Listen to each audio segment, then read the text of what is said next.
Welcome to the Sports Innovation Podcast, presented by the IUPUI Sports Innovation Institute, located right here in beautiful downtown Indianapolis. I'm your host, Dr. Jeff Sherman, a full-time faculty member within the Sport Management program here at IUPUI and a professional sports statistician here in Indianapolis.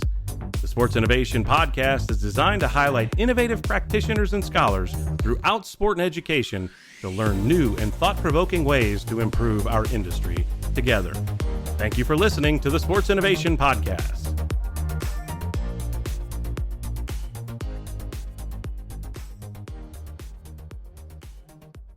Welcome to the Sports Innovation Podcast, presented by the IUPUI Sports Innovation Institute. I'm your host, Dr. Jeff Sherman.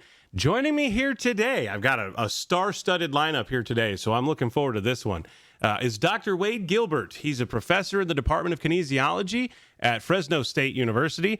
I've got Mike Mossbrucker, the Director of Athletics at Mooresville High School here just outside Indianapolis. And, of course, I've brought back Dr. David Pierce, our director, the Sports Innovation Institute's director. He's also a professor of sport management in my school, the School of Health and Human Sciences at IUPUI. Today, these guys will join me to discuss their research that they conducted in partnership with what's called the Center for Sports Transformation, a not-for-profit located here in Indianapolis. Gentlemen, tell me a little bit about yourself. Wade, talk a little bit about who you are, what you do. Well, thanks for having me on the program, Jeff. It's great to see you, and great to see you, Mike and David. So I work at Fresno State. I'm a professor in the Department of Kinesiology. I'm also the graduate program coordinator. I've worked in sport science and sport education and coaching for almost 30 years, from little kids, coaching little kids and working with coaches in community sport all the way through to Olympic and national teams and pro teams all over the world. Including coaching at the Olympics in Tokyo 2021. And I spend a lot of my time outside of teaching, working with schools, school districts, coaches, clubs, basically on program development and quality coaching. Awesome. I love to hear that. I love to hear people's stories. That's my favorite part, is I love to hear people's stories about what they're doing and where they're at. Mike, talk to me a little bit about who you are and a little bit about Mooresville. Sure. I grew up in Bloomington. I was a three-sport athlete at Bloomington North High School, played football, wrestled, and played baseball. Went to Indiana University, where I wrestled a little bit. Graduated, came to work here at Mooresville in 1982. I coached baseball, football, and wrestling here during my coaching days. I got out of coaching and became an athletic director in the late 90s. I've been an athletic director for 27 years now, working on this will be my 27th year. So through that, I've been heavily involved in our state organization, the IIAAA. I'm an NIAAA national board member.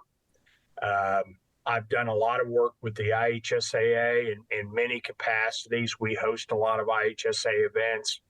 And we're fortunate enough here at Mooresville to have some really great leadership. We've built some great facilities. We have great kids, a great community that's very supportive of our school and our school corporation and our athletes. And so we're really blessed to be part of this process, and I want to thank David and his staff, and certainly the center for including Mooresville, making us their first school. So it's been a great opportunity for us. Well, and I will add to that they have the best hospitality ever at football games for a high school. I will say that. I will add that in there.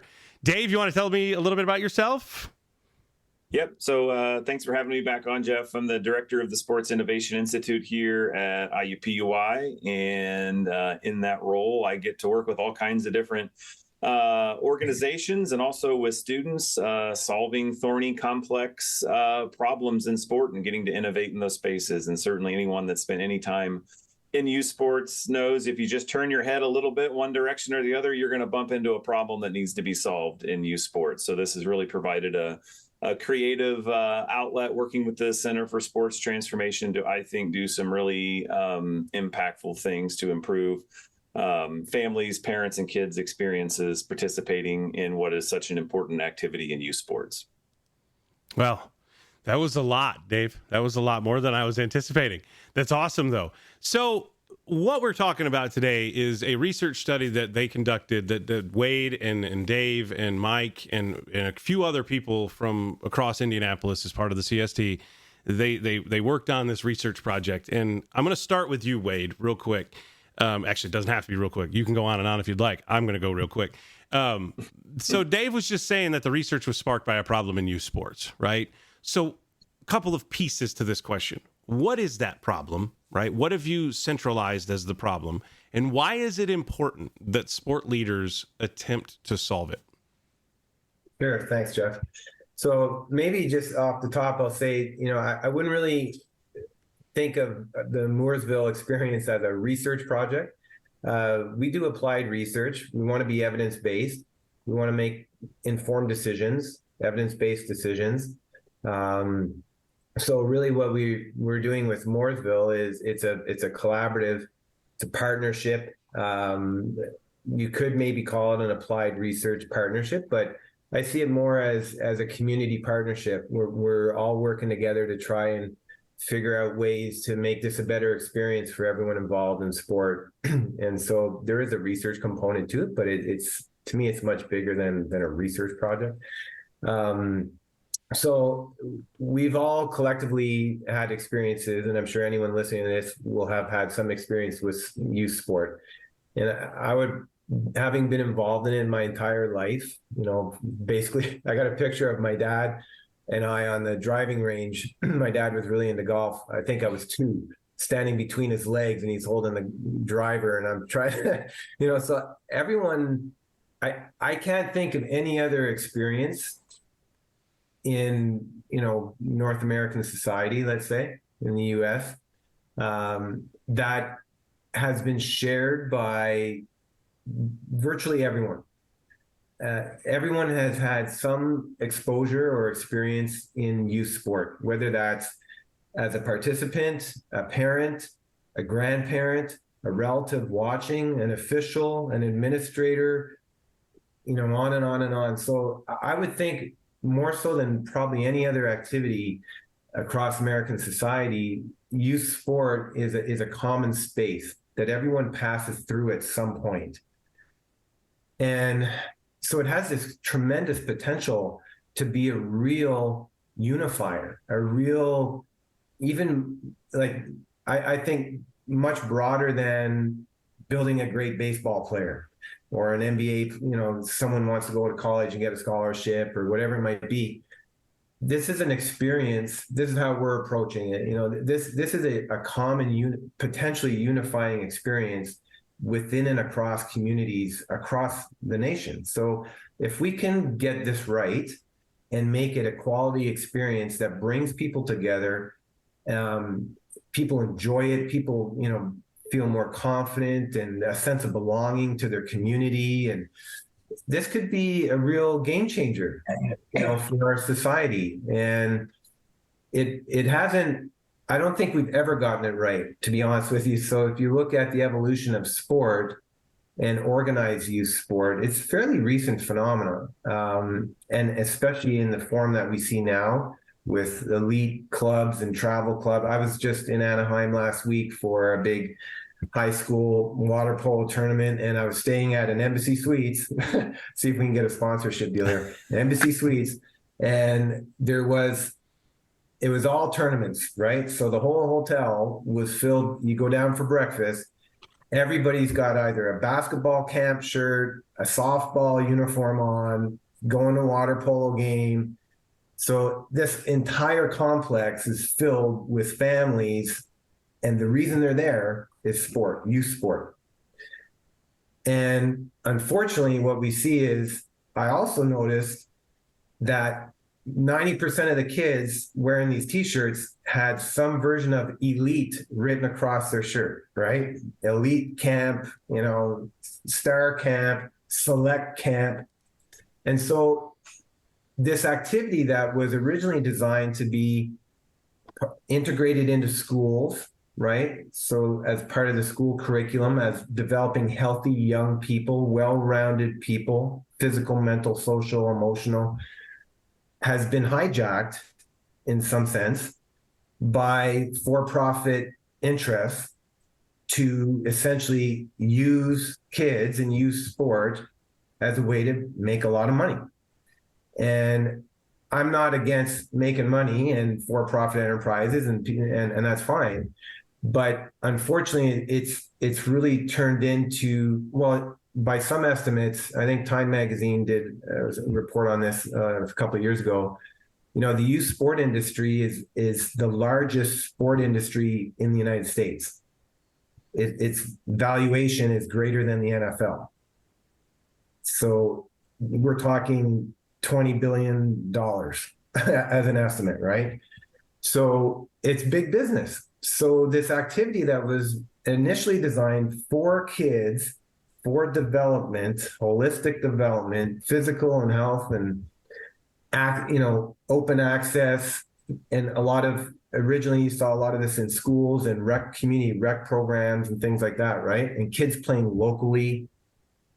So they go to the park or the community center and they play with other kids in their community. And you still get that in small towns. And there's some neat research kind of related to that too. But where now your kid if they're interested in a sport at a very young age, they have to go all in. And they have to commit to year-round soccer or year-round baseball. And then you got summer camps and winter camps and, preseason, in-season, off-season.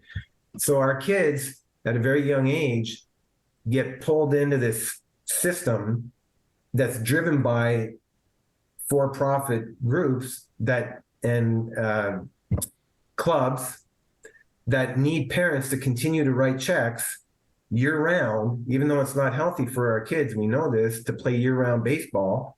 If I'm running the baseball facility, I need income year-round. I still got lights and heat and insurance to pay. So I need those parents writing checks all year round, even though every major league sport in the world has an off season.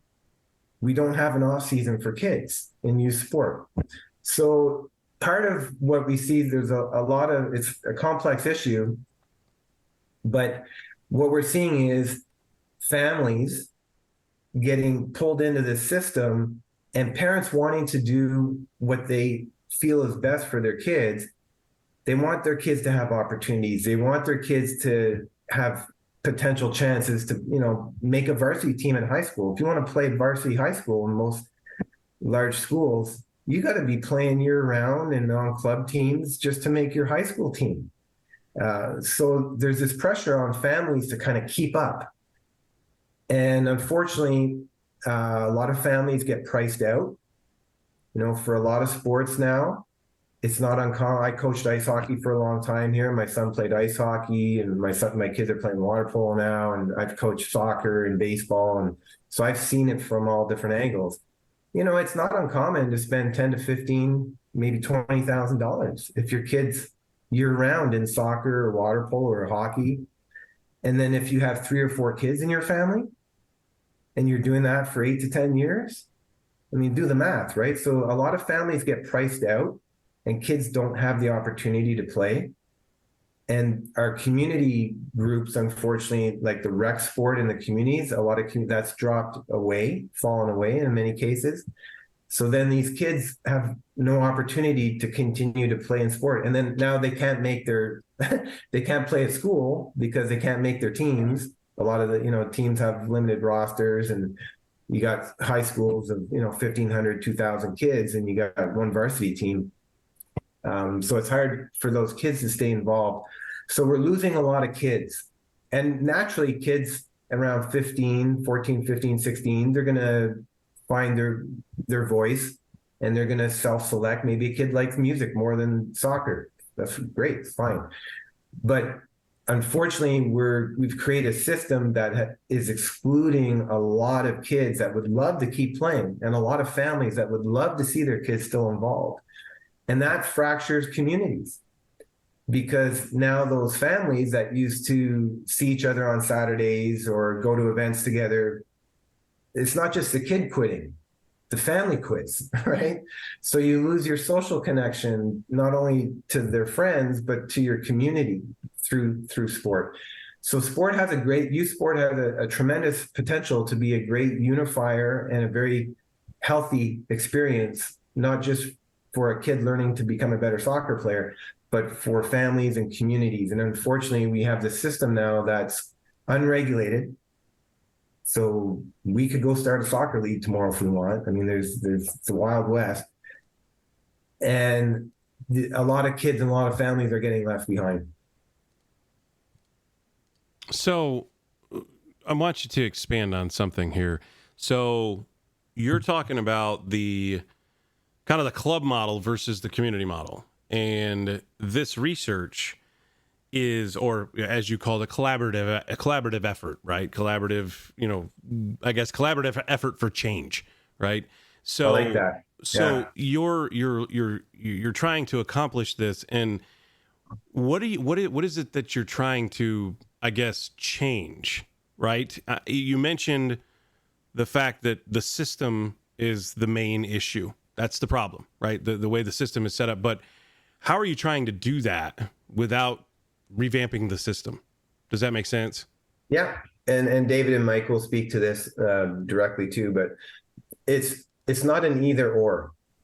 It's not club or school or rec or faith-based. It's all of it. There's a place for all of it. There's going to be kids and families that want to go the distance and play year-round and go to special camps, and their kids are on that trajectory. They want to make a national team. They love it. Awesome. Great. But that's a very small percentage of kids, right? But there needs to be a place for that. So the solution, the vision, the dream, I guess, is people working together in these communities so that with the best interest of the kids, not their bottom line, not their club, our kids in our community. So very simple way to think about it, but it's very hard to put into action because of everyone's, personal interest. And this is what we've been doing in Mooresville. If you can start by bringing people in that community together so that they can have conversations around the purpose and the goals and a shared vision for sport in our community. So we're not fighting for kids, and we're not holding camps at the same weekend and forcing kids. It happens all the time, right? We're going to have tryouts, and we're going to have them on the same day or same weekend as some other club. So we're forcing families to decide, is it us or them? You know what? We're going to work together, and the kids will have opportunities to go do this tryout, and they love volleyball too. They also can go and play volleyball, because we're not going to force them to make a decision. It's baseball or volleyball at 10 years old. They love both, and their friends are playing both.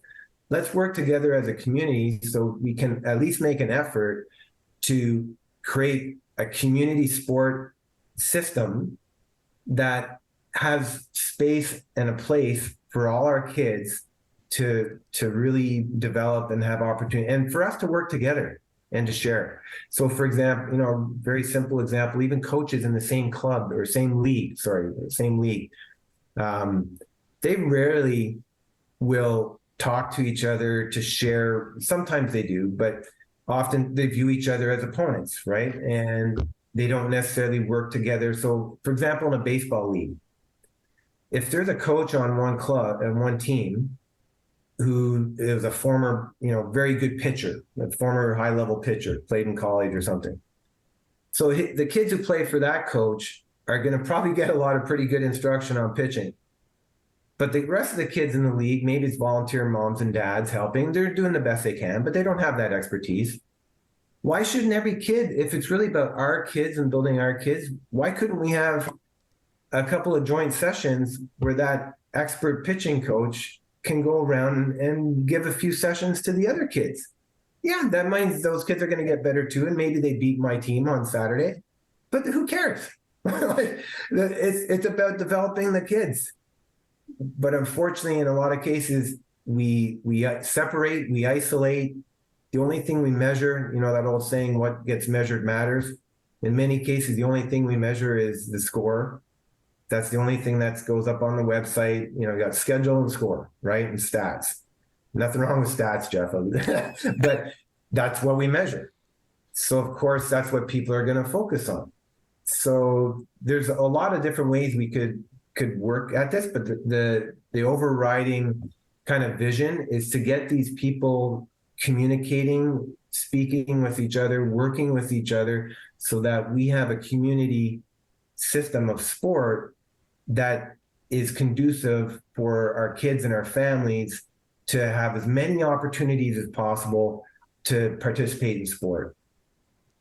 So, Mike, that bridges me to my question for you. So, first off, tell us a little bit about Mooresville, Indiana. I know a lot about Mooresville, Indiana, but tell me a little bit about that. And second, all of the things that Wade just said, right? When you hear that, as a high school athletic director, what drove you to engage in this collaborative effort, right? So a little bit about Mooresville and what drove you to engage in this project. Yeah, sure. Well, we're a small community in northern Morgan County. Our closest rivals are Plainfield, who's we share a border. Someone that's a pretty good golfer could probably hit a driver to the Plainfield School District line from here. Not the same would be true for Decatur Central, another really close school that's a big rival for us. And then certainly Martinsville, which is a southern Morgan County high school. We're a school of about 1,400 kids. That places us in 4A in football in the state of Indiana. And unfortunately, uniquely, it also places us in 4A in all of the other team sports where there's only 4 classes. And so we're in something like a basketball, we're a school of 1,400 that is in with schools of 5,000. A few years ago, our girls basketball team played North Central in the morning of the regional, and North Central has 4,000 students. And then in the finals, we played Ben Davis, who has 4,500 students. And we were fortunate enough to win both those games. And but it was a unique group of kids, coached by our coach, who's a really, really good coach. We were fortunate enough to have an opportunity to win. But I would say we're not different than a lot of schools that would be outside the donut of Marion County. I do think we have a great community. I think that we have sport in a good perspective. I would like to think that here at our high school that for me, it's important for kids to participate. It's important for kids to have a good experience. Do we want to win? Absolutely, we want to win. But for me, it's more important about the journey of trying to get there. That's where we're going to learn the lessons that we're going to carry on when we leave the halls of Mooresville High School. Our youth programs work really hard at their programming, but in bringing them together like we've done, and I think we've made some strides. I think people kind of looked at each other in the room through some of our meetings and said, we can do a better job for the kids if we'll work better together. And at the end of the day, it is about them, the kids. It's not about the adults in the room. It's about kids' experience. It's about kids having a positive experience. Certainly, every kid's experience won't be the same. I can guarantee that, because some kids are more talented, they're bigger, they're stronger, they're more aggressive. Who knows what buttons were pushed at a young age to create that, but it happened. And but that doesn't mean that all kids can't have a good experience. And really, sometimes we miss the boat on kids that maybe aren't the best kids when they're 9 years old or 10 years old. And they what do we call that, Dave? Do we call those late bloomers? Don't we call those late bloomers in the youth sports world? Late bloomers. Sorry, Mike. I just wanted to say that real quick. No, absolutely. And we honestly, we need those kids. Those kids end up being the difference maker in the depth of good teams. Good teams have depth.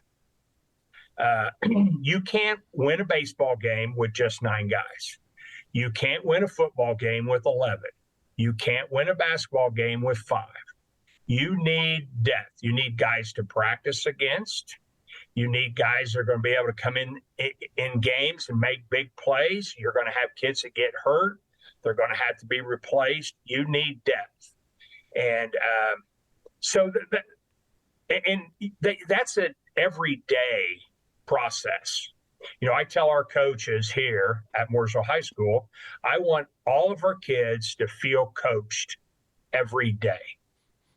I don't want us just coaching the best players on our team. I want all of our kids to feel coached every day. And in doing that, they're going to build relationships with kids that are going to last a lifetime. They're going to make impressions on kids that are going to last a lifetime. And I think for me too, I want our youth programs pulling for each other, pulling for the community of Mooresville. Not every kid's going to be a football player. Not every kid's going to be a basketball player. There are other sport opportunities for those kids that maybe they just don't excel at that. They maybe just don't have the skill set necessary to compete at that. But maybe they've got a desire to compete. Maybe they've got skill sets that fit another sport. Our coaches should be looking out for that and steering kids in directions where kids can have some success.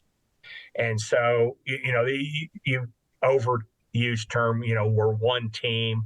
I want Mooresville to be one team, one community, and I want us all pulling for each other. And I think we got a little bit of that buy-in in our meetings, and I think we're moving in the right direction. Certainly, we still have work to do. We're not a finished product by any stretch of imagination, but I do think we've identified some things that we can do to help grow our programs and grow our community. I don't know if I've answered your question. You have, but I'm gonna keep going. Hey, listeners, just a quick time out, and we'll get right back to today's episode. The Sports Innovation Journal is currently accepting submissions. If you're seeking a place to publish your innovative ideas and research on the sport industry, then consider submitting your work to the Sports Innovation Journal. The Sports Innovation Journal is an open access journal targeting the practitioners seeking answers to the most common questions and problems in the industry. We're always looking for submissions from researchers who are identifying and studying those questions and problems. If you're interested in publishing your work in or serving as a reviewer for the Sports Innovation Journal, please visit the link in the notes or contact Dr. David Pierce, the editor of the SIJ and director of the IUPUI Sports Innovation Institute, at dpierce3@iupui.edu. That's DPIERCE3@iupui.edu. Now let's get back to today's episode of the Sports Innovation Podcast. So Wade mentioned earlier, right, that something about the club element, right? The club element coming in and I'm trying to think of the word, specialization, right? This specialization that's occurring at that young age. How do you see this as being impactful with the high school level, right? Are you seeing kids that, and this goes back to what Wade was saying again, do you see kids that are phenomenal players in a sport, but don't do high school because they can't, because they have this commitment to a club. And like Wade said, the checks keep getting doled out. And what's the end goal, right? Usually, and my guess is a college scholarship of some kind, right? But the end goal of that now takes them away from high school. Have you run into any of that at Mooresville? Well, as a matter of fact, yes, we have. And we have a young man here in our school, and he is a great kid, great human being. He would be our best soccer player probably on the boys team. He's a good basketball player. He's a really good track runner for us. But he didn't play soccer for us last year. He's not going to play soccer for us this year because he's involved in a club, a high-level club. And I certainly would only be speculating as to why he's doing that. I haven't talked to him or his family about it. He's made his decision. Not my job to try to pressure him, strong arm him into changing his mind. I want him to be happy. He's a great kid. But he's chosen to do that. And I certainly wish him the best. I wish him success. But that hurts our team. It hurts our program. And not just from his not being there to play for us, but he's a great leader. He's a hard worker. I can't say enough good stuff about him. He's a kid that you want the rest of the kids to be hanging around. When I was growing up, my grandmother told me I would be the average of the 5 people I hung around the most. He's going to raise that average. But unfortunately, he's chosen to not be part of that group. Now, on the flip side, we've got another kid that's playing in the perfect game. He's a baseball player. His name's Hogan Denny. Great kid, great player. He's down in Arizona playing right now.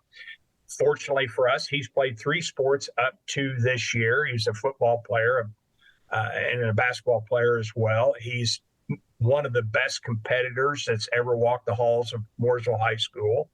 And we're fortunate that he'll play football for us this fall. He'll probably be our starting quarterback. So it goes, we got it going both ways. We've got kids that are elite athletes that have chosen to only do one and then are maybe not their best sport in high school. And then we've got someone who is an elite athlete. He's going to IU on a baseball scholarship, but he still plays football. He played basketball for us this year. I don't know if he'll play basketball again next year, but he would certainly be an impact if he does, but he's a real impact on the football field for us. So it goes both ways. And what I really hate, and I've instructed our coaches to not be a part of that. If I find out coaches are telling kids to only play their sport, I'll have a difficult conversation with the coach. It's not their career. It's the kid's career. Sure. Kids should. Now, unfortunately, kids sometimes get it in their mind that they're going to concentrate on this. Well, some do. Most don't. And I really think they lose a competitiveness about it when they're concentrating on one sport. There's no substitution for competing on a daily basis, competing for a spot on the team, competing against another community. There is no you're not competing in some gym doing drills. Certainly there's obviously a time and a place for that, but competing against someone or some team, no substitute for that. And I would encourage all of our kids to do as many sports as they can. And I grew up, I played 3 sports. Can't imagine not playing one of them. Had a different group of friends for every sport, not the same people. I probably was one of very few in 1977 when I graduated that played 3 sports. Even then, I had a son who graduated from here, played 3 sports. Had another son, played 2 sports. I think it's healthy for kids to play and compete. Absolutely. Absolutely. 100%. Sometimes the residual effect of playing is you get a scholarship. Yeah. Not very often now. That's not why we have high school sport. That's not why we have it. The hard truth. There you have it. The hard truth, gang. Yeah. But unfortunately, there are people out there, both parents and the instructors, the club coaches, who are going to sell that as I can get you that scholarship, that spot on a team. Not why we have high school sport, not why we have youth sport. Yeah, it's true. Not in our mission statement. It's true. That's true. So, Wade, I want to circle back real quick, Wade, for what Mike just said about the soccer player. So, are we seeing that this you've kind of started, and Dave, you'll in a moment tell me about the actual project, right? But Wade, do we need to look at this at a higher level? Do we need to look at this at a national federation level?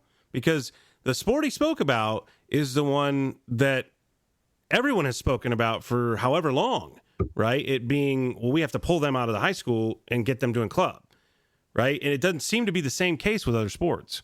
So do you see this as being more of a, we have to start at this local regional level and maybe this will spread? Well, we need everyone at the table for sure. National governing bodies. At the end of the day, it's people, right? It's not U.S. soccer. It's not Major League Baseball. It's not Mooresville. It's people. It's parents. We're the ones who are shaping these experiences for our kids in our communities, as officials and parents and coaches and administrators and support. And so definitely the more people we can have at the table having these conversations about really, what is the purpose of this experience for kids? And if we keep, I know we're not the first people to talk about it this way, but we're trying to bring people together. So part of what this group is doing, and David will speak to it, is be a connector, get people talking to each other, collaborating. There's a lot of information. I mean, we have research on youth development, youth sport, and talent development, and how to build. If your goal is to, U.S. soccer, their goal is bigger than a national team. They want lots of people engaged in soccer. They want fans of soccer. They want officials. They want people participating. So it's in their best interest, NBA, NFL, NHL, it's in their best interest to have as many people engaged in their sport as long as possible. Though they're future fans, right? That's the foundation of their business in a sense. So it's in their best interest, and they know this, but they're all different in their approach to coming around to realizing this and activating it and doing something about it.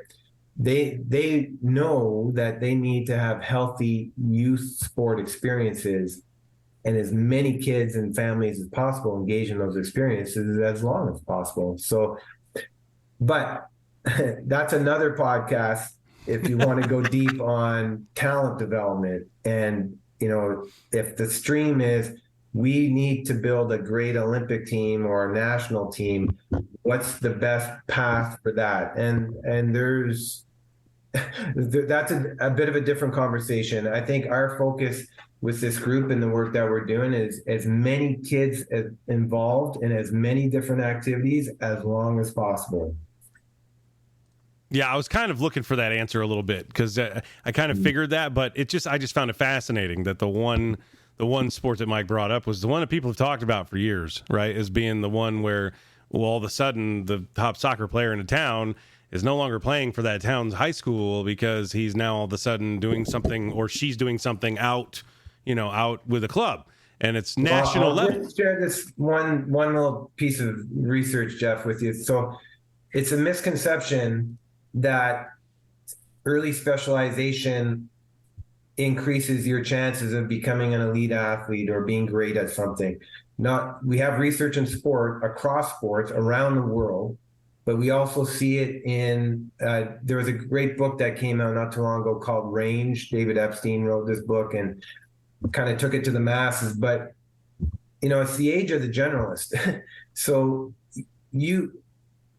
with the research on athlete development, we see that the kids that like our women's soccer team won back-to-back World Cups, right? They're in the World Cup again right now. That's, getting ready for that down in New Zealand and Australia. So they've had a lot of success, as much as you could possibly have, really. Olympic gold medals, World Cups. But across the board, when you look at the profile of those athletes who play on those teams, that national team, they're multi-sport athletes. They were playing 2 and 3 sports in high school. Most of them. I don't know the current roster, but historically, that's what it looked like. So this misconception that the earlier you can specialize, the better, and that kid's got to be doing year-round soccer at 6 years old, that's not the kid who makes the national team, because they're having ACL surgery at 12 and they're done soccer. It's the kid who's playing a basketball season, a soccer season, a swim season, and year round, like Mike talked about, get exposure to different coaching, different groups of kids. You learn leadership skills, you learn resilience. It's not always about you because you're not the star on every team. And those are the kids who make the national teams. Yeah, I totally agree with that. I'm totally 100% on board with that. Now, Dave, what did you guys do? So this collaborative effort for change, as we've now dubbed it, right, Wade? This collaborative effort for change, as opposed to being just research, right? What exactly did you guys do? And you've come up with a report that I saw that you shared with me. Tell us a little bit about what did you guys do? Yeah, so ultimately the Center for Sports Transformation is super focused on building local sports leadership capacity to create healthy sport communities. So everything that I'll talk about here over the next 5 to 7 minutes about what we actually did in Mooresville will come back to that building local sports leadership capacity to create healthy sport community. So the first thing that we had to do was really go in and, we had to be invited in by Mike. So that was phenomenal. The community was very welcoming to the project team, including me and some students from IUPUI. But the first thing we really needed to do was understand Mooresville. So we did 30 different interviews. We went out to Mooresville, I think 6 different times to have different sit-down one-on-one interviews or lunch meetings, and really got to know everybody in the community across, educational administration, the high school athletic department, all of the leaders and directors of the community youth sport organizations, business leaders, some, town council members, economic development directors, just to kind of really get that sense of Mooresville as a whole. That we were able to kind of synthesize that. We presented a little report, just a little SWOT analysis back to Mike, just to make sure that we were on point and on target with what we were hearing, and it aligned with the things that Mike wanted to accomplish in terms of overcoming the weaknesses and accentuating the opportunities that we really felt like existed. And so then the approach that we really brought to building this local sports leadership capacity, I would say, was not us coming in saying, here is how you do youth sports, Mooresville. We are the experts at the university or at the center, and here's how you need to be doing everything. The only thing that we really brought to the table in terms of this is how you were going to do it was essentially really activating this idea of a community of practice. So we looked at all of those people that we interviewed in those groups that I just mentioned, and we really put that group of 15 to 20 people into a community of practice where they could share best practices with each other. But then also my job was then really to be the facilitator. So we really set up 4 different facilitation kind of design thinking innovation sessions to let members of the community of practice and youth sports leaders in Mooresville really uncover what it was that they want to accomplish, like really call out what their dream really is as a community with youth sports, and then figure out what they wanted to do about it. So my job, from the university side of it, was really just to be the facilitator and really, I guess, ask questions that no one's really asked the group before. It got them talking about things that they've never talked about before. And Mike, I think in the very last session as a wrap up, I think you actually told the group, he's like, these guys had us talking about things that we never would have talked about probably on our own if it was just up to us. So, we did so we had 4 90-minute sessions was the main intervention. And then we also provided some gift cards to a local coffee shop for people to get together in between the sessions to have additional new conversations that they wouldn't have otherwise had. So just very briefly, our first session we called the discovery session. That was really to have the group co-create like a vision or a values framework that really set out like, hey, this is our dream and our vision for what the shared youth sports experience in Mooresville is going to be. The second session, we had them co-create experiences that would align with that vision. Like, what are the experiences we want to have families and kids to have in order to achieve that dream? And so it was actually, we used some design thinking tools here, like empathy mapping and journey mapping, where we looked at, okay, here's the journey map of what people go through, before the season, during the season, and at the end of the season.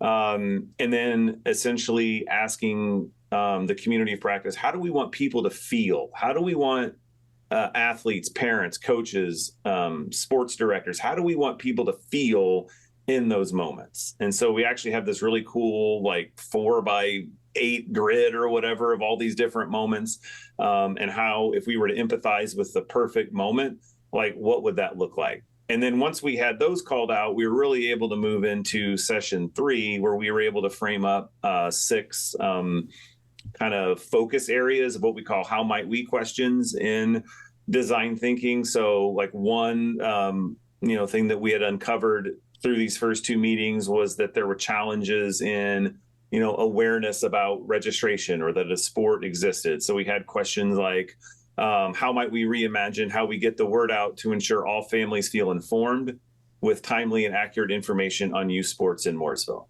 So there was empathy there, right? Like, we wanted to make sure that families felt informed. So that was one of the things we had taken from session 2 that was on the empathy journey map.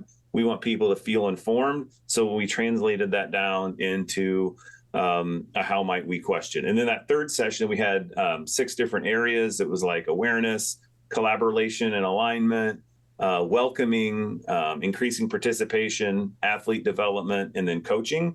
Each of those had how might we questions, and we spent 90 minutes and people brainstormed their ideas, and they build off of each other's ideas. We rotated them around in a what do we call that, Wade? The World Cafe method, where everybody got to touch each board. They got to do it with different people. We had cards where they were moving around the room to mix people up. So it was a very intentional design to pull out the best thinking from this very creative group of people that, frankly, probably when they walked into the room in the first meeting, I'm not sure many of them would have thought of themselves as creative people in youth sports. But just the energy and vibe that we're able to create with these fast-paced facilitations got people to a point where they were putting up really, really good ideas. And then our job then as the project team in between these meetings was really to synthesize what we were hearing and then package it back up for the group. So in 90 minutes, that's just enough time for everybody to get their notes up on the board and maybe kind of group them into clusters. But then Wade and Kyle Michelin, my graduate assistant, and a few other people on our project team, like we were spending 12 to 15 hours of time to prepare for that next 90-minute session. And so the last session then we called the Destiny session. And that was really all about, okay, here's what you're saying that you want to do. How do we put that into an action plan? And so we had a simple little template where they called out action plans and a timeline. Those things fell into things to improve marketing and awareness, alignment and collaboration, and then coaching. Some of those had short-term wins, long-term wins. We looked at different time horizons. But at the end of the day, out of that, there was energy to continue this work. We had a fifth session where we were able to have a leader emerge as the leader of the community of practice. We had, I think, 15 out of 16 people say that they were very excited to continue to work with the group. We set another meeting, which is here. And this work is never done, right? So like, you want to be at a point where you tell this awesome story with all these wins, but like, I just learned a whole bunch of stuff, Mike, on a call an hour ago that we need to talk about after this podcast, right? So like, the work is never done. It's always ongoing. But I really believe in this community of practice model where we're getting people working together that had never worked together in this way before. They've established a dream, something that they want to accomplish, and now they've got specific action items that they can start tackling. And the Center for Sports Transformation, our vision then is we want these activations happening all over the state and or all over the country. And at some point, there is a network of people, another community of practice to tap into, are all these other communities that are engaging in this work. So, we need to, as a Center for Sports Transformation, there's a whole bunch of, the little curriculum education and training that we need to build. We need to have other engaging with other communities and then connecting them together because, people are very, I've experienced this trying to do some youth sports leadership stuff. You could sense this from talking to people and people. It's very easy to get very isolated very quickly into your own silo, into your own sport, into your own community. And it's like we've got all these people trying to solve these exact same problems when we could or overcome the same challenges, when it would be a lot easier to have a place where best practices are shared and learn from each other. And that's really the spirit of any sort of community of practice. And then just the last thing I would say is we've applied this in this community youth sports setting, but, the principles that we're bringing into play here, and we don't need to go into the weeds of all the different, I think we've done a really good job of being rooted in the research and having models around long-term program development, appreciative inquiry, design thinking. We've got these things, but when we go and interact with the community, we're not necessarily using those terms, right? We're letting people answer these questions that we're asking. And we're going to ultimately make sure that the stuff they're talking about aligns with these key principles, but it's kind of just hidden in the background. So anyway, the work we're doing, it can be applied in a variety of different settings, right? This very same work could be happening, in a club sports model, in a club sports team, right? I could go take this out to a travel baseball program tomorrow and make it a healthier experience for all, which desperately needs to happen. So it's not about necessarily pitting, rec base versus club base, but ultimately the entry point, the opportunity space that we had through Mike was to do this, connecting these youth programs together, but then also alignment to then creating this one youth sports experience that's consistent from, prep K, Bumblebee soccer games, all the way up through winning state championships as a high schooler, right? So and I think, what I saw from the community of practice and the youth sports leaders was a great level of appreciation for kind of being included by the high school, right? And the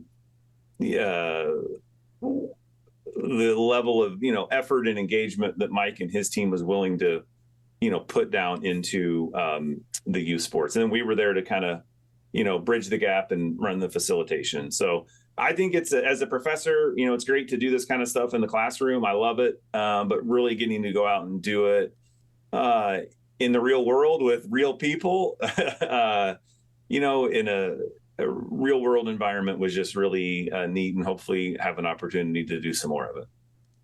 Yeah, I would love to see more of this, to be completely honest with you. I hope you guys keep going with this and we can see more additional towns decide to jump on the train here. So, but I appreciate all your guys' time here today. I love to hear all of this stuff. I love to hear everything. Mike, I look forward to hopefully seeing you when we come to Mooresville in a couple of weeks, and I'll be looking forward to the hospitality. Wade, it was great to see you. Awesome. I love talking about this stuff with all you guys. Dave, great explanation on what you guys did. and I'm hoping to hear more about this, and I hope to see more expansion of this, so I hope we bring you guys back at some point, right? So thank you again for coming on the podcast, and hopefully I'll be talking with you guys again very soon. Thanks, Jeff. Thank you, Jeff. Thank you very much.